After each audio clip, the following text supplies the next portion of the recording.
Lars is back. I admit, I'm rather surprised that he's produced another video, and I'm sure a lot of people have been wowed by his even greater display of skill. At the same time, his video brings up a whole new bunch of historical claims that viewers will latch onto and begin stating as fact. This doesn't surprise me, but the fact that Lars has an organized team to produce and market his video means that he's trying to go viral again. I do give credit to Lars for his skill, but I do believe that this video is intended as entertainment for the masses rather than being truly educational. For my part, I believe that the video presents a skewed and selective interpretation of history, one that contains a few contradictions. My goal in this video is to provide additional commentary on the information provided and to encourage viewers to be critical thinkers. Before I begin my commentary, I want to address some of the major themes that appeared in my previous videos on Lars Andersen. I know a lot of you will straight out say, "You're just jealous." Am I impressed by Lars? Yes. Can I do what he does? No. Am I jealous? No.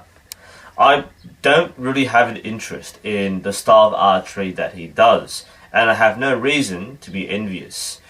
Lars can do things that I can't, and I can do things that Lars can't. This shouldn't have any bearing on having a mature discussion on what has been presented. You're free to judge me, but I don't think it matters. Another common criticism of me was that I don't have the right to speak because I can't replicate what Lars does. Well, firstly, neither can you. So you don't have the right to criticize by that logic.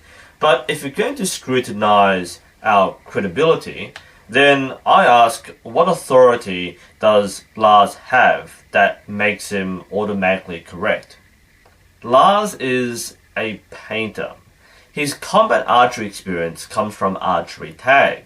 Now, I know that he is a skilled and amazing archer, but does that mean that he is an expert historian? Now, I'm not claiming that I have any more authority. I'm just a high school teacher. I studied medieval history as part of my degree, but I don't specifically have an academic background in historical archery. But at least I'll say it now. What I'm presenting here is my opinion and my understanding. So, let's begin. The video opens with the claim that movies depict archers releasing arrows at the same time, and this is silly because fewer arrows are shot and energy is wasted while holding the bow. This opening statement alone is completely wrong. The claim that fewer arrows are shot is ambiguous. The video doesn't elaborate on this. As far as I'm concerned, if you have 500 archers, then you have 500 arrows in the air. If each archer has 20 arrows, then they may shoot up to 1,000 arrows in total. Whether they shoot them all at once or spread them throughout the battle doesn't change the number of arrows shot. As for wasting energy while holding the bow drawn, this is something that is frequently depicted in movies. This, of course, is for dramatic effect. This would not have been done in real life. An English master archer would not tell his band of brothers to hold onto their 120-pound war bows until just the right moment. What would have happened is that the captain would order the archers to knock arrows and then order the archers to loose arrows. The archers would then execute the shot at roughly the same time because most archers take the same amount of time to loose an arrow. No energy is wasted in holding the bow. In fact, the rate of fire being controlled by a captain or master archer meant that a formation of archers would use energy more efficiently compared to individual rapid fire, which would be very exhausting with the bows designed for battle. Horse archers will use faster shooting methods, but will do so in short bursts as they pass their target. Foot archers would have to sustain their battlefield effectiveness for a longer period. Furthermore, archery formations were effectively the artillery of the medieval army. It was easier to coordinate mass fire and command a whole unit to adjust their aim rather than rely on individuals to mark their own target. This isn't to say that archers only used volley fire tactics. Battles are dynamic, so I think it would be safe to assume that as the distances closed, a body of archers would probably shoot at their own pace and pick their own targets. There's a time and place for volley fire. As Lars primarily deals with medium to close range, this is where archers would benefit more from autonomy than control.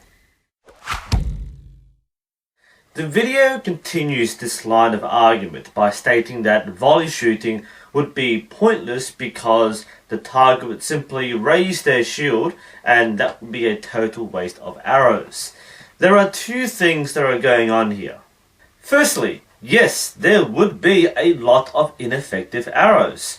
If there were 1,000 arrows shot, some will hit shields, many will simply hit nothing.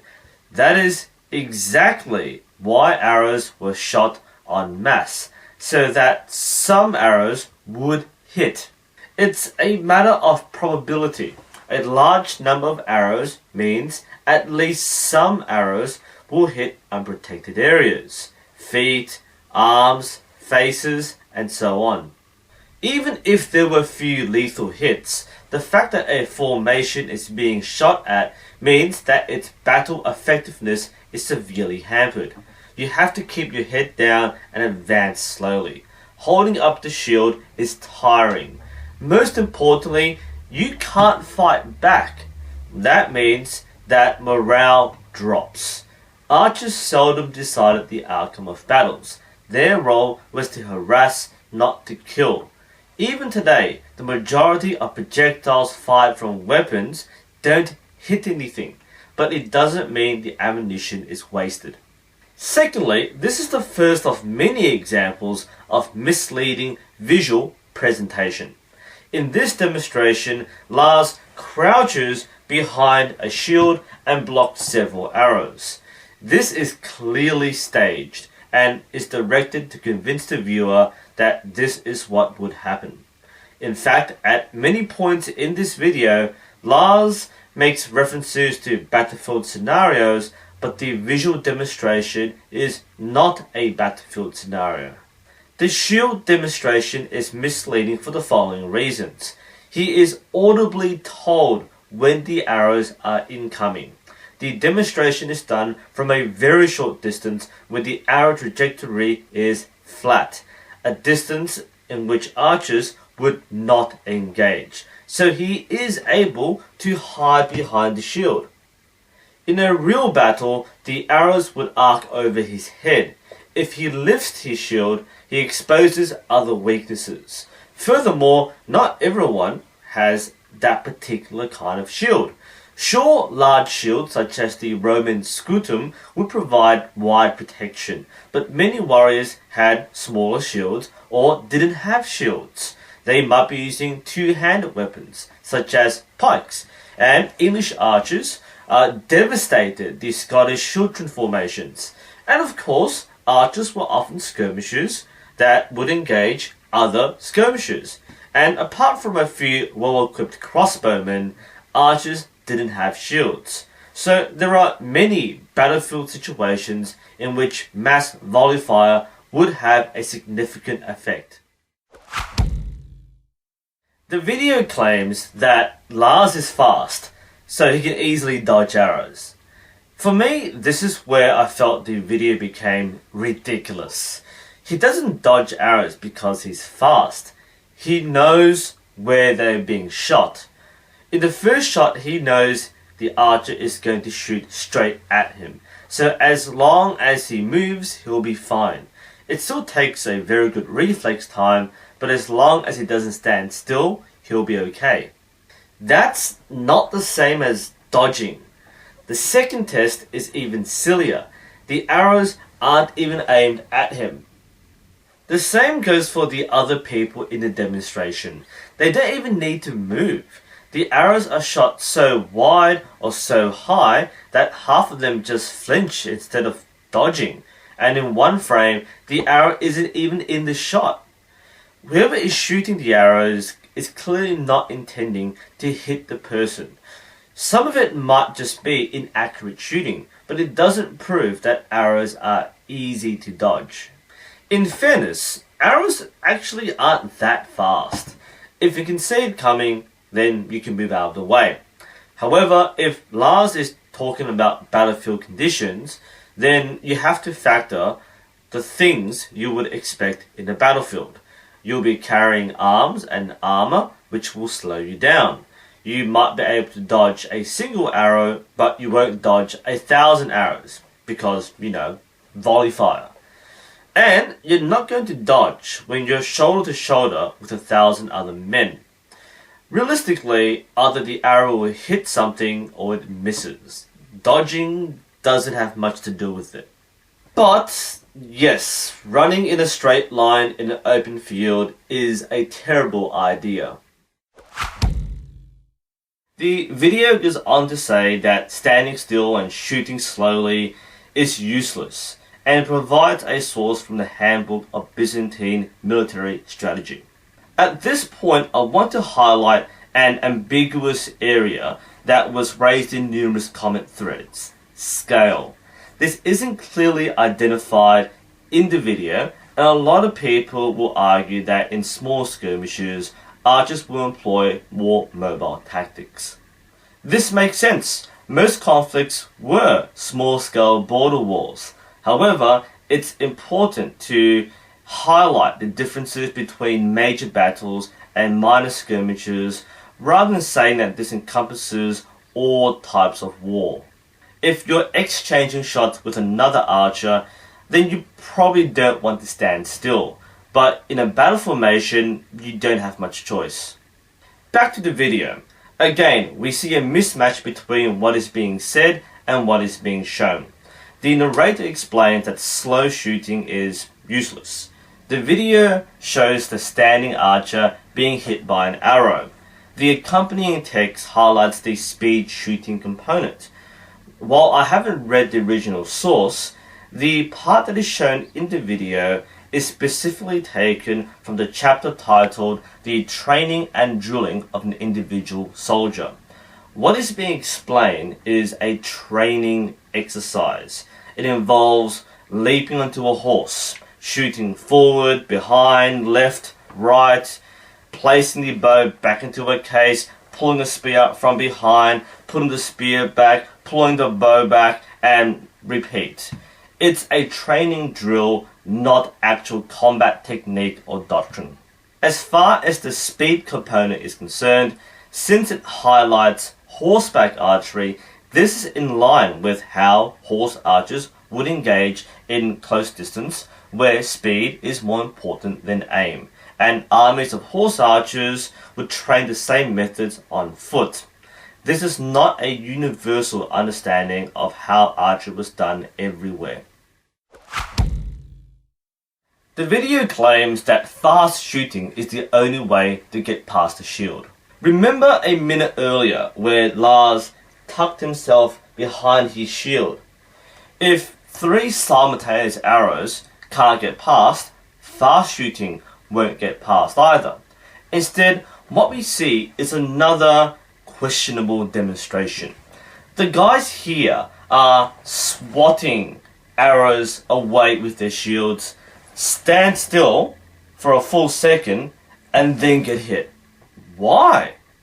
That's not how you use a shield. That isn't fast shooting beating a shield. That's the person letting himself get hit. In fairness, if you have a small shield and you're under fire from arrows, you might have a tough time guarding high or low or from different directions.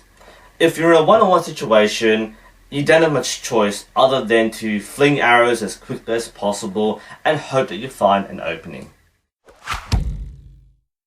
The video claims that the use of a target board came about by chance and then says, imagine if sword fighting evolved the same way. What?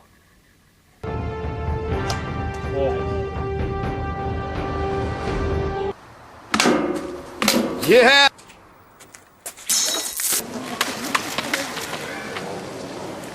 Sword fighting has always used static targets to practice cuts. That's not silly at all, and in fact some people will only do this. Archery isn't different. Even if you're not shooting at a bright coloured target, you're shooting at something else. I mean, archery has evolved to the point where you're shooting at foam targets in the shape of dinosaurs. The video claims that the bow was simply string and bow and nothing else, and includes a diagram of a modern Olympic style bow, and says how all the new stuff would be problematic for the war archer. All this new stuff was invented hundreds of years after archery ceased being used in war. This is sports equipment. It's like comparing swords to baseball bats. Of course, this would never be used in war.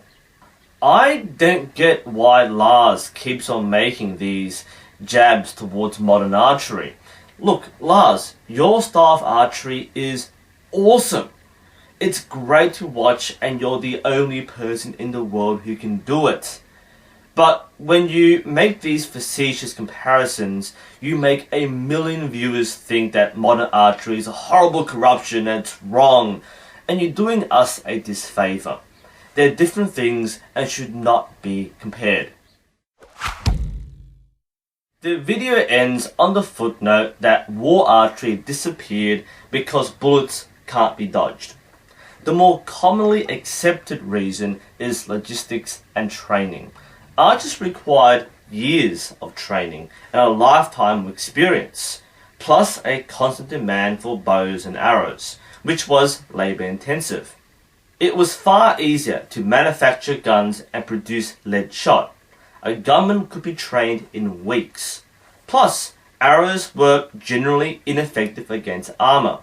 Guns made armour redundant. It's not so much about dodging, it's about effectiveness in battle. This kind of disproves the claim made in the same statement. War archery probably wasn't that fantastic. At this point, I've only covered about 2 minutes of the video. That's because I think the rest of the video is badass. Lars references exceptional trick shooting and tries to replicate legendary feats, and that looks pretty awesome.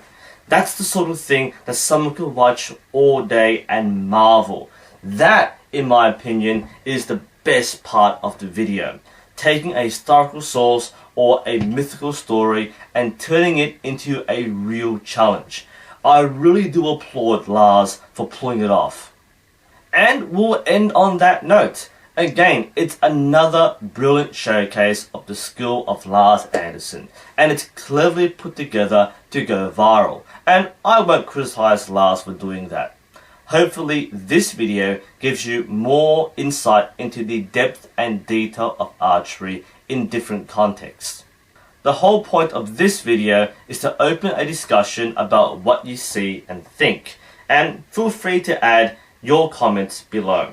I am looking forward to a reasonable and civil discussion.